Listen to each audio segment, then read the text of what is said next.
We're here and we're back. We're spending the day with respiratory. We're going to respire. Is that our lab as well? Yes, the respiratory. Hopefully the lab will not be excessively long. I just want to pull out the technology, get somebody to take some deep breaths for me. Yeah. See who's got leather lungs. All right. So this encompasses PowerPoints 21B and C, which are the physiological ones for the respiratory unit. Yes, ma'am. I wanted to ask about the presentation. Yes. What are the topic options? The topic, or you have to submit a topic to me. That's all. As long as I just don't want to have too much duplication, if we can avoid it. It's a topic on anything that can be related to physiology. It's a 5-minute presentation, however you want to do it.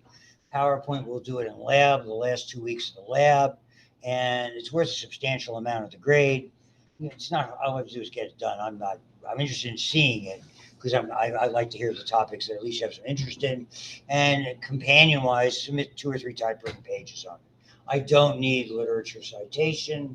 I just like a list of your references, so you don't have to do it. What? No citations. No citations. Oh, we love you. Oh, I don't need that. I'll tell you why I do that. Everybody else does it. I'm not interested in work product. I'm interested in something that's interesting to you or something that you're curious about. And if you've done it, and frankly, a lot of you guys have had to do presentations, whether for honors, whether it's for something a scholarship you're doing.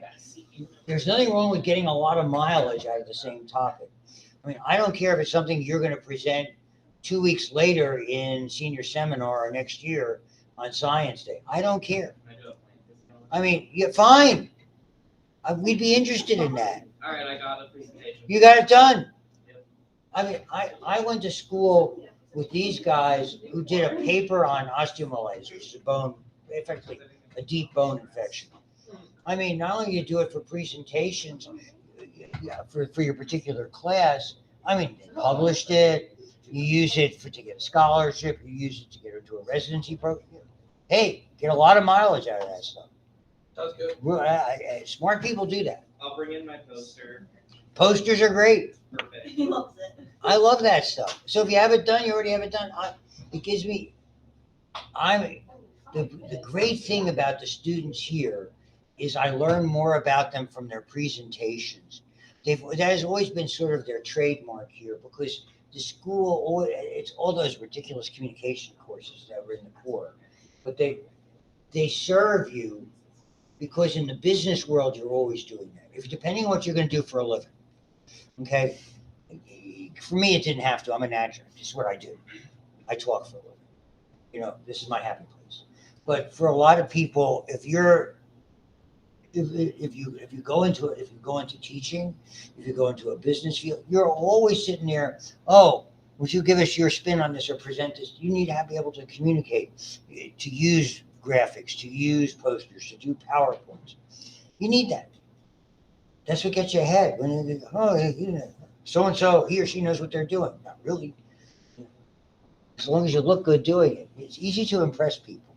And it's very easy to impress people on paper, but if you can do it both in paper and verbally, it works really well. And it compensates for it. Some people are just naturals at it. I have a brother-in-law who is not, even though he's a very, very talented lawyer, he's 80 years old now.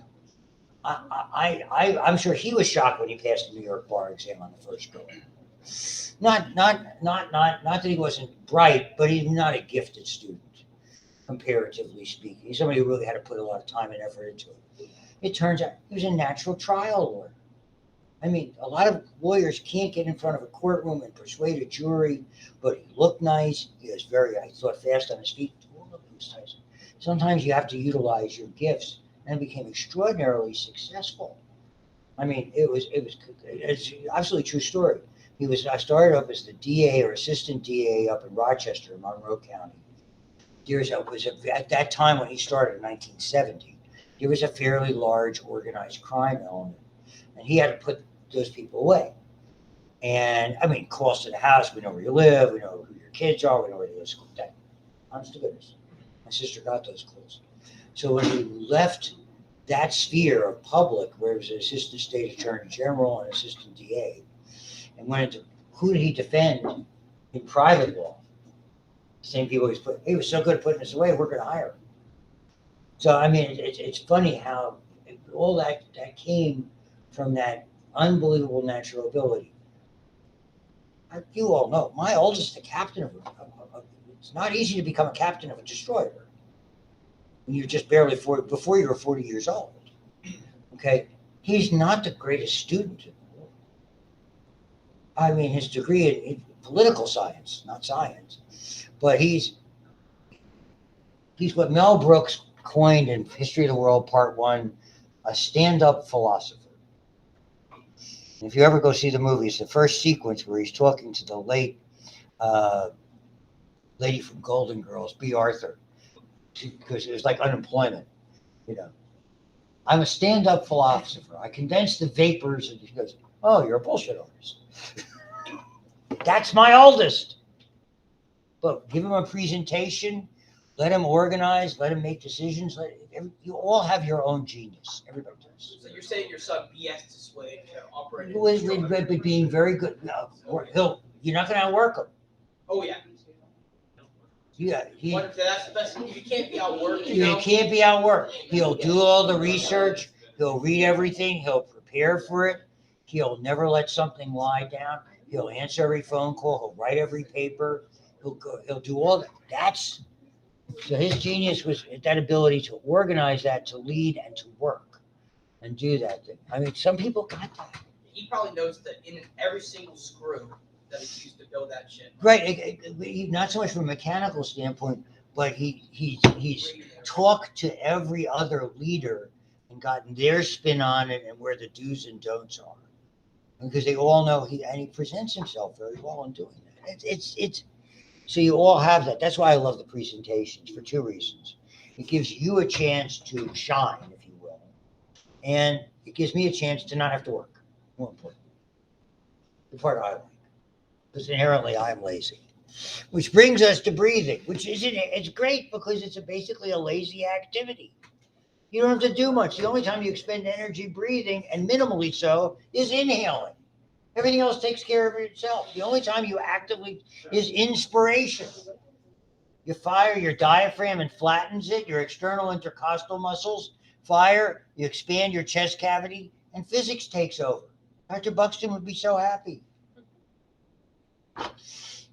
And then all you have to do is relax that. You don't even have to do any more energy. You just have to stop using it, and you expire.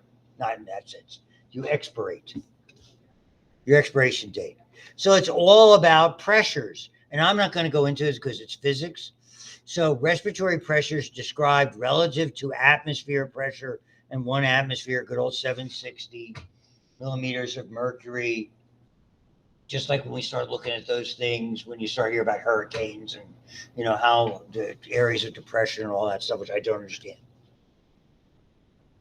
So it can be either negative, positive, or equal. And so we look at the different pressures in the different areas and the fluctuations, and effectively, without painting too broad of a picture, which I don't need to do, we have a somewhat negative pressure on the interior compared to atmospheric pressure. That means that there's a net flow in, and that is very useful because it keeps our lungs, relatively speaking, expanded. The biggest problem we have is when a lung collapses, because when it collapses upon itself, and if it doesn't re-expand quickly or is re-expanded quickly, the cellular structures adhere to one another and make it progressively more difficult. That's called atelectasis, or a collapsed lung. Okay, that is a scary thing that happens. Normally, you only see it with major trauma, occasionally with disease entities, but more often with trauma. Okay. So it's not like whenever someone gets a punctured lung. A punctured lung, exactly. It then deflates, and that's when it deflates. Yeah, because with the puncture has to do with violating those. Remember, we looked at the pleural cavities anatomically. There are sealed chambers. When something violates the parietal pleura, either a fractured rib, projectile, significant mechanical, blunt force trauma or sharp force trauma, that can deflate. And infections can do it as well, different kinds of pneumonia. You have to reinflate that right away. That was good. It's like, I think I told you, when medical residents, when they see that, they salivate because someone's going to tell them, oh, you better pass the chest tube. It's like, oh, okay, it's my baby. We're having fun. They made us wait until the respiratory specialist came in. They wouldn't let us do it. They just try to keep the guy going. Darn. Setting a broken leg, you can do that. Bless you. Okay. So what happens, as you can see, if there's fluid, it alters that. Too much fluid, if it accumulates, that's where the pneumonia, it can cause the lung to collapse. Most of the time it's one-sided. If it's double-sided, that's immediately life-threatening. One side, you can go for quite a while. Okay, not easy to breathe, but if the person is relatively calm and medical help is coming, if they're in a motor vehicle accident, you're waiting for somebody to come there. You can supplement with oxygen and things like that if you can, that type of thing. So lungs have a natural tendency because of remember back at the anatomy, the alveoli, tiny little bits of elastic tissue surround it. That's all of it. I mean, the context of all of this is why we have to avoid, and brilliant that I'm not, smoking for 40 years is not the way to avoid not having good, is a great way to F your lungs up. Too fine a point. But I said stopping smoking is easy. I did it hundreds of times. Staying stop's a little harder. Okay. So there's so many different forces that are there. The chest wall itself, because of surface tension of the pleural fluid, assists the process. So there's so many little different nuances about it. Okay. And they go into all the pressures, which I don't ever do, and all the difference. It's not a lot. We're talking about maybe a few millimeters of mercury. Not a lot, but it's enough to maintain a certain, and those are important measures because there's always some residual air in the system that keeps it inflated. We refer to that as dead space. So if someone like me was a heavy smoker, you increase the amount of what's called dead space. And that's a problem because you limit your reserve. And that's something we're going to get to over the duration of the day, is your ability to compensate for that. You can improve it. Like I said, it's a matter of how severely it's been impeded over time. So they're looking at rupturing the pleura, or it can be spontaneous, sharp force trauma, and you see what will happen there. The fancy term we give to it is a pneumothorax, or tension implying the pressure alteration. Pneumo meaning a hole in the lung area, and thorax being self-explanatory. So a collapsed lung or atelectasis. Plug bronchioles, so it could be theoretically caused by asthmatic processes or pneumonia type processes. Wound in the parietal pleura or even the visceral pleura using a chest tube. Pleura heals, the lung will reinflate, and you gradually advance or pull those out. And that's really what you do. It's hard to do because if it's not exactly in the right place, it's an impediment. And so they always have they have radio opaque tips. And so after they're passed, everybody had to go down for an X-ray, make sure it was where it's supposed to be. In with the good air, out with the bad. Very simple. The mechanical process, volume changes, pressure changes, that inverse relationship between volume and pressure, back to the good old ideal gas laws. We assume that the air that we're breathing is behaving in an ideal fashion. Okay. And so effectively, all these laws are variations of this. It's like PV-nRT1 and PV-nRT2. And if you get rid of the constants, which are the N, the R, the N and R are by constants by definition, and the T, assuming it's at the same temperature, then it's PV1 and PV2 should always be equal. So everything stems from that ideal gas law, which means there is an important place for physics. I love you too. I didn't say that to a student. That was merely being, Statement of the win. yeah, just because it would be inappropriate. I only dated and married one student. Don't start. Because there's only a 7-year difference, not a 50-year difference. You scare me. Are you saying we would judge you if it was the other way around? Yes. My kids always thought that. Oh, you're dating a student. And my daughter figured it was her age. The moral Bring is, her in sometime. don't, oh God, what a trip. Have her teach the class. Oh, what a trip. For a day. That'll be like the third time she's been at a college campus other than for a party.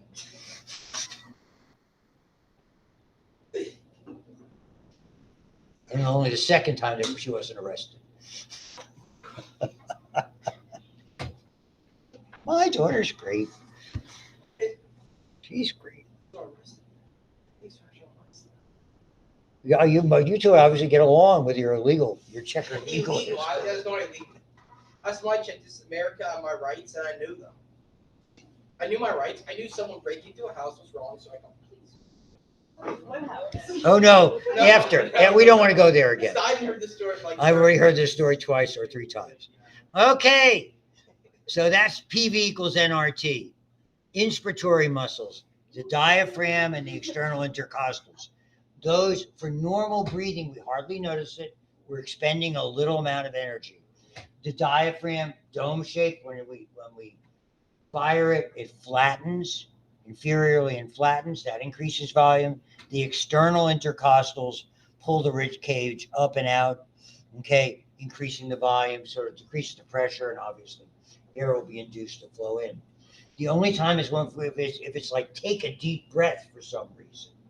Then you might add your internal intercostals to that, or using some additional muscles for breathing. One, that'll expend additional energy, and two, but it will increase the depth. And that's something we'll try to do in the lab, or get a volunteer or two to kind of show you how much you can increase it quite a bit on the in. It's not easy to increase on the exhale side, but you have a lot of reserve. And then we're going to get to that. It's called inspiratory reserve volume on the inhale side. And they're just showing it to you the different changes that are there. So intrapulmonary pressure drops by roughly 1 millimeter, okay, because the difference now induces the flow into the lungs. During the same period, lowers to about 6 millimeters of mercury less when you're all said and done. So if you want to force it, now you and I force it routinely when we're doing something strenuous. We do it all the time. People, and this is when I erroneously last time in lab put up this PowerPoint when I was trying to do blood vessels, is where we're going to start to get to COPD. And it does tie in, obviously, with blood vessels, oxygen saturations, etc. So the two are interrelated. But people with what makes COPD so awful is there's a blockage, and you have to pull in a sufficient amount of air for you to be able to function. You have to expend excessive amount. Anything that makes energy expenditure over. Here we're talking about respiratory. Everybody in this room has either had a sprained ankle or stubbed a toe or had a minor injury on their foot or leg, and you had to walk differently. You get tired. It hurts. Muscles get sore that you didn't know you had or never got sore before because you altered something that should be effortless and smooth. And whatever you're doing, you compensate. If you twist your right ankle, all of a sudden your left ankle starts to hurt because you compensate. You have to put more weight on the other side to guard or protect the one side. That's how this whole thing works. Be aware of it. So scalenes, which are muscles in the back here, you might remember the sternocleidomastoid, which helps to lift the clavicle, pectoralis minor, back muscles, okay? And what happens, they try to increase by forcing it. You and I will do it just to demonstrate how much reserve that you have, okay, with people who, let's say, are healthy, but imagine someone who is not. So you can be pretty significant in that regard. Expiration is quiet, passive, unless you're lifting something, straining, blowing out the candles, that type of deal. Relaxed thoracic volume decreases, lungs recoil, etc., etc. Forced expiration. Now you're using the abdominal muscles, the oblique and the transversus abdominis, and internal intercostals. So, I mean, that's not a natural activity, if you will. Yes, sir. Is that like whenever like people almost drown in their lungs or go to water? Is that how they expel like the water? Mm-hmm.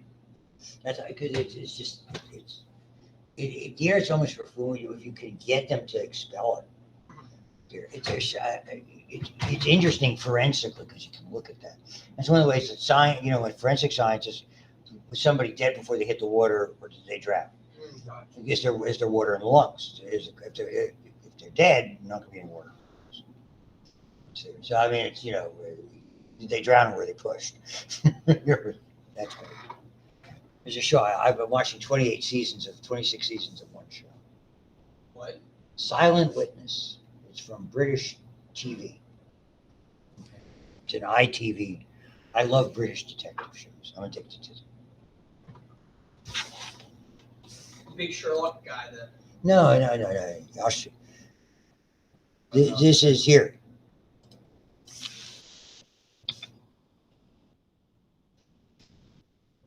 Silent Witness is here. So you have all of these people, and they just have changed them over the years. And it's very interesting. So, yeah, he's like a forensic collector. She's the lead role with a forensic pathologist. She did a number of seasons. She's got arthrogryposis multiplex, mostly wheelchair confined with contractures of the joints, which is a genetic condition. Brilliant. And these other three were at various times part of the forensic pathologists are there. So it's been going since 1996, still going. Long time. It's just very interesting. It's like the British NCIS. In a lot of ways, yeah. So, and it's sort of, because it's improved because it's DNA and other sciences, they've kind of stepped along with it, whoever does all that stuff. So I'm addicted to that show. I'm binging. Moving on. Here we are. So, yeah, they're just going through the slides. Okay. So this is what we begin to see. Little changes that was fast. I know, the review video was really helpful this exam. I'm glad you said that. I tried. Yeah, a warning, because I talked to Dr. Hillwig about this over there. Remember, that was 2 chapters. The next exam is 3. That's why I sent you the study guide already. Yeah. I was trying to be kind. What kind? I'll never know. Are you gonna send out a review video? Yeah, I'll take care of it. Can you do the closed captions on it again? I'll try. You know me. Well, I like to say though, you seem pretty impressed and happy with the results of it. So I believe Impressed might not be the best word. Impressed, but happy would be a better word. Happy. Okay, happy. Moving it back then did pay off dividends, so we're all happy now. So. Moving on. So this is roughly, if you measure the change from in and out of breathing, you get this measure, which is almost always right around a half a liter. It's called the tidal volume. You and I don't notice it unless we're thinking about it. We're sitting here listening to me or doing something else, whatever you're doing, and you're moving a certain amount of air in and out. And if you measure the peak and the trough, it's roughly a half a liter. So we're always doing that, and everything else is based on that, which is the name for it is called TIDAL, tidal volume. So there are other non-respiratory air movement, not associated with breathing, okay, that can modify this. Most of them are the ones you classically: coughing, sneezing, crying, laughing, hiccuping, yawning, which you do a lot in the class. On certain test days, crying, insufficiently laughing, inconsistently laughing. I know, at you rather than with you. Okay, now this is interesting as well. These are the three major factors. It's the critical piece with blood pressure. The critical piece is arterioles. It shouldn't surprise you that the critical piece for resistance is bronchioles. Again, those areas that can be opened or closed relatively easily with either the absent or minimal amount of cartilage are really where you can see the most dramatic changes. Surface tensionality alveoli, how well they can stay expanded and keep expanded. And lastly, something that you folks probably are not experiencing and shouldn't be, that I probably am to a certain extent because of my smoking history and my age, which is compliance, which is effectively, think of it how stretchy your lungs are.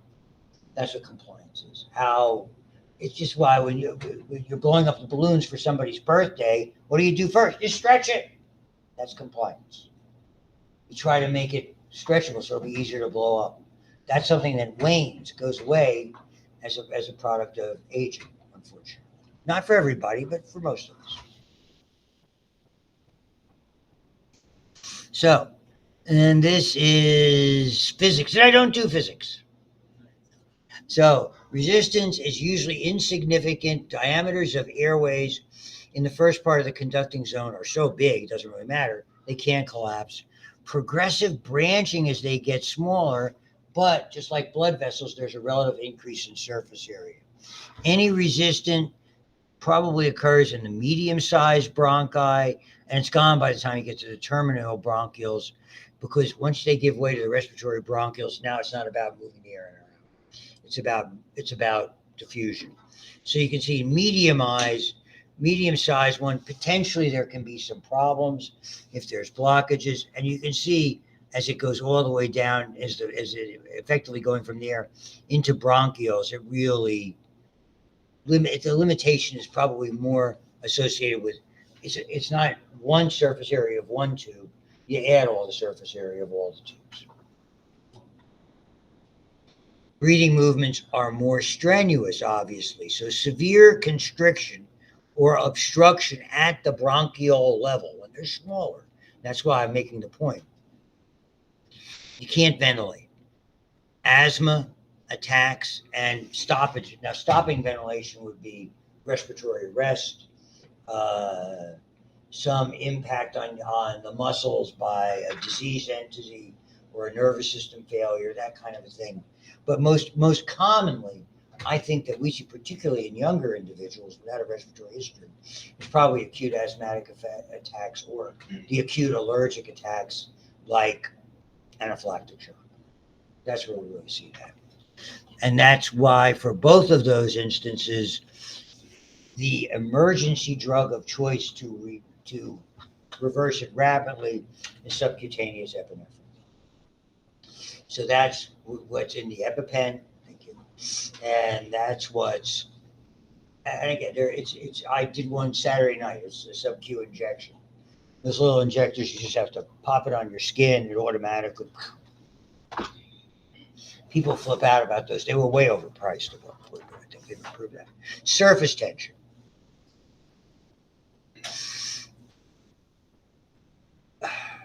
So the attraction of liquid molecules to one another at a gas-liquid surface, okay, draws liquid molecules together, that's surface tension, reduce contact with dissimilar gas molecules, increase surface area of the liquid. Water coats the alveolar walls in a thin film. And so we have to deal with it because potentially it could cause them to collapse. So how do we avoid that from being the process? Is the surfactant. Remember the type 2 cells, which become effectively functional at or around 26 weeks of gestation, begin to produce surfactant, which is nothing more than a wetting agent. Okay. Lipid and protein reduces it, prevents the collapse, and there's the type 2 cells. So when infants, particularly in preemies before that, and certainly before we could manufacture surfactant in the laboratory, you had IRDS or infant respiratory distress syndromes. So all that surface tension, the alveoli would collapse.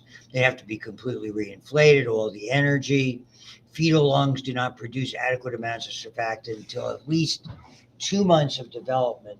And I mean, so it's quite a bit, if you want to think of it that way. Thank you. So if you think of what does 2 months mean?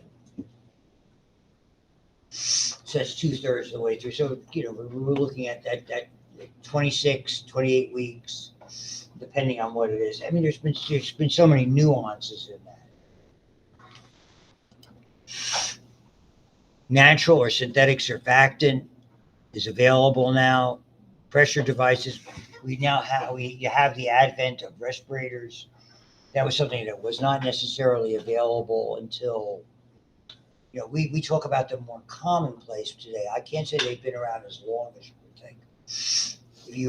When I was a kid, when we learned about polio, it was a mechanical device called an iron lung that they would encase somebody in effectively a metallic sleeve in their torso, and vary the pressure to mechanically pull the chest cavity open and then allow it down and then open. So it's called an iron lung device. That was what they were in the 30s and 40s. So I don't know when we necessarily made the transition. It was certainly when I was in practice, because it was, even in the hospital, you were intubating people in the 60s and in the 70s. This is interesting. In the severe cases, as you can see, survivors of being intubated, mechanical ventilation, what that is, bronchopulmonary dysplasia. It doesn't grow properly, doesn't develop properly, chronic childhood lung disease, something to be avoided. And this is something we learned during COVID for adults and for children, certainly, but for adults as well. It was a lot worse for people who were on ventilators. The longer if they were on the ventilator initially and got off right away, you generally had a pretty good result. Prognosis was optimistic. The longer that somebody, we learned about that a long time, the longer they were on a ventilator. I remember the first lady I went to see in ICU as a consult was a patient of mine. And I called to give a report to the referring physician, her internist, who I knew very well. And I said, "What's up?" And I said, "When's she going to get off the ventilator?" He says, "Lou, I'll tell you, with her medical condition, one, I don't know if she's ever going to get off, and two, I don't think she's going to live much longer." He's absolutely. And she was probably a 7-year-old diabetic. She was one of those ladies who in practice would bring you Christmas stuff, like little baking things. God bless her. Remember them fondly. That's the neat thing for those of you going into any kind of medical field.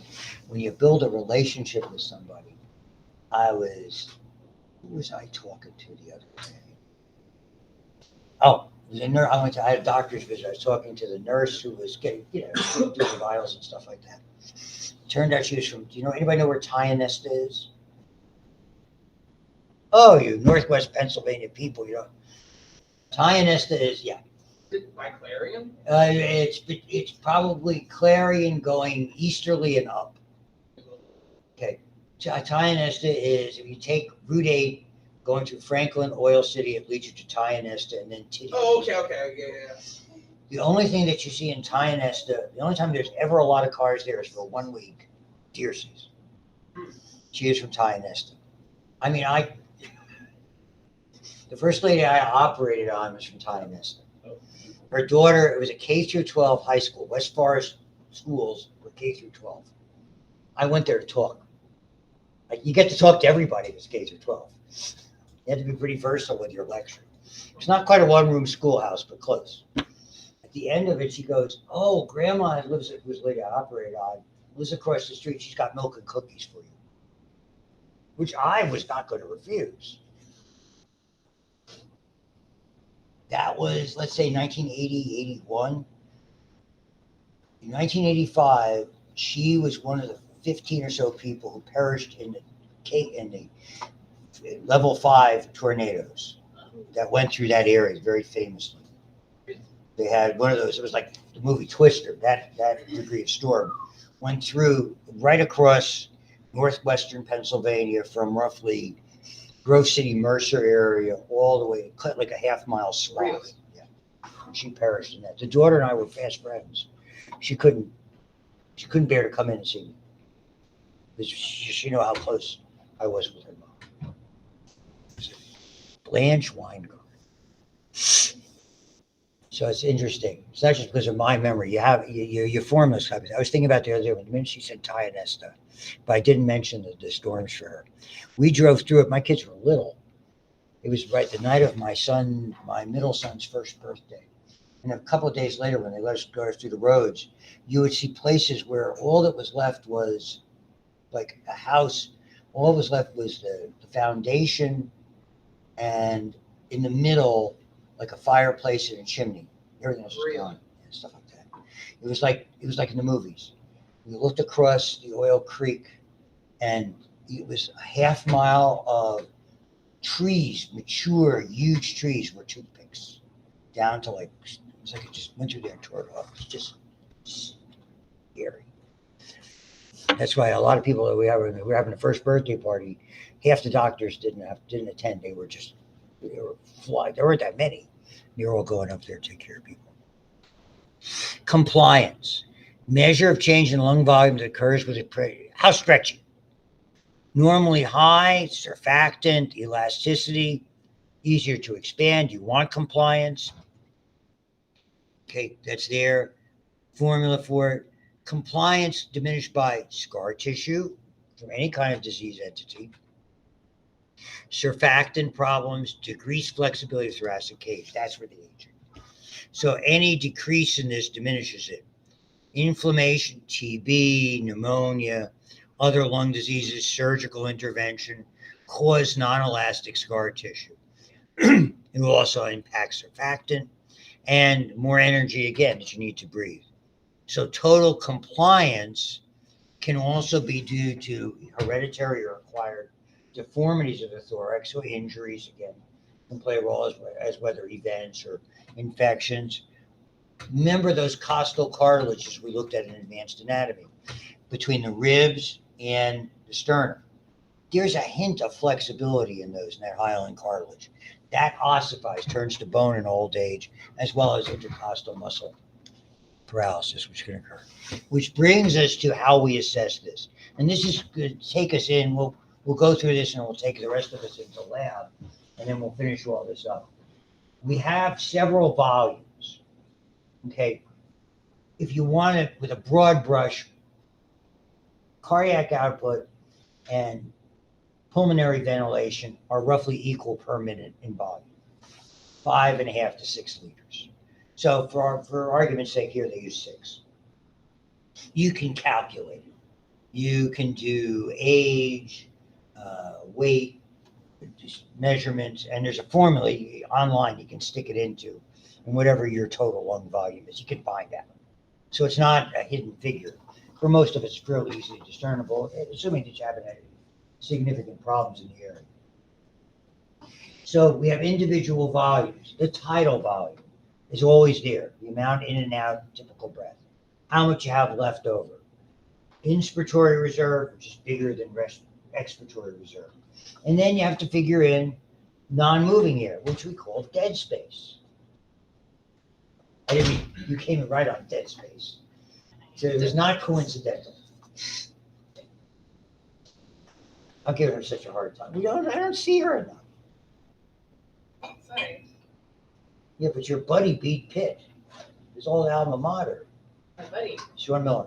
Oh, yeah. Good team. I watched a little bit. Yeah, it was at a bad time. Manchester United was playing Fulham in the FA Cup, and that I had that on. You do the brackets. In what? March Madness brackets. Yeah, awful. Destroyed. Interestingly, I did have Xavier going through late. Not to Final Four, but I didn't find late. I can't swing it all again back to back. Yeah, I had Kansas winning it all. Make it for the first round? No. The only one I would have gone was Penn State beating. Rule number 1 in bracketology, you never want to play Princeton. Never. Princeton nearly in Georgetown, the year Georgetown won against a great Houston team with Clyde the Glide, Drexler, and Hakeem Olajuwon, two Hall of Famers. Okay, they nearly lost. They've lost to Princeton by a point. And I mean, and John Thompson, the coach, his son was going there. Pete Carroll, the legendary coach there, who had that slow down. Oh, it just you don't want to play Princeton at all. Never. They're masters of that. They're smarter than you are. Let's start with that. Certain teams, yeah, it's like the late Jim Valvano said. In addition to teams like Princeton, you don't want to play those directional schools. Western Michigan, Northern Kentucky, directional schools are hyphenated schools. Like Texas A&M, Corpus Christi, hyphenated schools. Don't want to play those. There's a lot of basketball came from that here. Why I'm getting off on this topic, but I'll give you the anecdote. When I was a kid, we were I don't think it exists anymore. And basketball was every school has its big sport. Around here, it's usually football. Sometimes it's wrestling. Basketball was the big sport in that part of New Jersey I grew up in. It was called the Watchung Conference. UB Brown, who was an NBA coach and commentator forever, maybe still is, but late 80s now, was the coach at Cranford, one of the schools. Rolly Massimino coached Villanova to that legendary upset of Georgetown in the perfect game. Coached Hillside, all when I was there as a kid. That was who was in that thing. Rick Barry came from Roselle Catholic, which is Catholic schools from that. All basketball. So this is the volumes. When we add the volumes together, we get capacities. We add them all. Inspiratory reserve, tidal volume, and you see the chart. Expiratory reserve, dead space. We have total lung capacity. Why are these important? This is how we assess if lungs are working properly. And it's called pulmonary function studies. And it's done with something called a respirometer. The one we have now is technologically advanced. In the old days, I have it in the lab, in the A&P lab over there. You put it on a cylinder of water and you displace the water by blowing air into it. And when I was teaching over at IUP, we actually had one of these. And along the drum, as it rotated, you had a piece of paper with a stylus, and it would record the things that now we can do, electronically, much more easily. There it was all mechanically, sort of analog style. So it gives you information about your respiratory status. Volumes and capacities are usually abnormal in people with problems. Read that. Chronic obstructive disease, emphysema. And the whole idea is to determine whether it's an obstructive disease, air doesn't get through, or a restrictive disease where there's not a sufficient amount of functional lung material. If you don't have enough alveoli, tough to breathe. Enough surface area that's there. So it's called spirometry or respirometry. Originally, we have the cumbersome one that was used. Now it's all electronic. So here are the ones we'll look at. And we'll conclude with this in the 5 minutes or so we have left for today. Amount of air moved in and out with each breath, about a half a liter. Inspiratory, notice how much, 2 to 3 liters. So just think, and the way you measure it is you take your deepest breath. After you inhale, then you just suck it in as much as you can. Expiratory, about a third of that. So you can think, and that's why I don't let them put all the candles on the cake. First of all, it's a fire hazard at my age. One big candle. One big cake, one big candle. Yeah, big cake. May 10th? All right, put it in the calendar. I'll make sure. Yeah, send me a happy birthday. I will. 72. You're May 10th. Of course. I'm May 9th. I got my dad's May 7th. See, all the best people are born in May. My dad was May 1st. The best is August. Oh, that's my dad. August 1st. Yeah, my dad. Oh, it's very nice. I have a nephew born in August. I have everybody. May and February are our months. Where it's like, oh my God, how many presents, how many anniversaries? Yeah, my sister will be married 55 years on May 19th. Oh my God. Oh, I get old feeling that. Residual volume is what's left. And you want to think of that mostly as dead space. That's important. So when we look at capacities, if you add up every breath and what's reserved, inspiratory. Residual capacity, the sum of the residual volume, space you're not using, and the expiratory reserve, vital capacity. The key player here is vital capacity. That's usable space, tidal volume and your inspiratory and expiratory reserves, and as well as the proportion it is to everything, the total lung capacity. That's how you look at it. And effectively, in lab, we'll probably start with that chart and finish up from there. We want to look particularly at this, what we call the forced vital capacity, from how much you can suck in to how much you can blow out over a period of time. Thanks a lot. We'll see everybody then. See now, Dr. Stein. Have fun. Goodbye.